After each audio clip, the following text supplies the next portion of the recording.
Bharat Canada के बीच तनाव की स्थिति बनी हुई है। इस बीच कनाडा ने अपने 41 राजनयिकों और उनके 42 आश्रितों को वापस बुलाने का फैसला किया है। कनाडा ने यह फैसला भारत द्वारा राजदूतों से राजनयिक छूट छीनने की धमकी के बाद लिया है। कनाडाई विदेश मंत्री मेलानी जोली ने भारत से कनाडाई राजनयिकों के प्रस्थान की जानकारी दी है।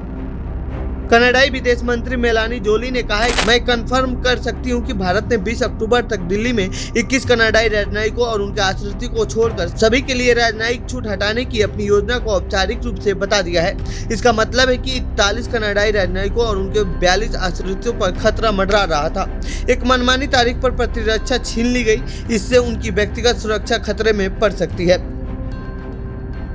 आपको बता दें कि कनाडा भारत विवाद बढ़ने के बाद भारत ने वीजा सेवा निलंबित कर दी थी और साथ में ही भारत में राजनयिकों की संख्या कम करने के लिए कहा गया था, जिस पर मेलानी जोली ने कहा है कि राजनयिकों और उनके आश्रितों ने अब राजनयिक छूट छोड़ दी है। वहीं कनाडा ने भारत में चंडीगढ़, मुंबई और बेंगलुरु में अपनी वाणिज्य दूतावासों में सभी व्यक्तिगत सेवाओं पर रोक लगा दी है। इस विवाद पर कनाडा के विदेश मंत्री ने कहा है कि हमने भारत से उन्हें सुरक्षित निकालने के प्रयास किए हैं। इसका मतलब यह है कि हमारे राजनयिकों और उनके परिवारों ने अब राजनयिक छूट छोड़ दी है। राजनयिकों को सुरक्षित रखें, चाहे वो कहीं से भी हों, और उन्हें जहाँ भी भेजा गया हो। प्रतिरक्षा राजनयिकों को उस देश से प्रतिशोध या गिरफ्तारी के डर के बिना अपना काम करने की अनुमति देती है जहां वे हैं। इसमें कोई संदेह नहीं है कि भारत के फैसले से दोनों देशों में नागरिकों की सेवाओं के स्तर पर असर पड़ेगा। दुर्भाग्य से हमें चंडीगढ़, मुंबई, बेंगलुरु में अपने वाणिज्य दूतावासों में सभी व्यक्तिगत सेवाओं पर रोक लगानी पड़ी है।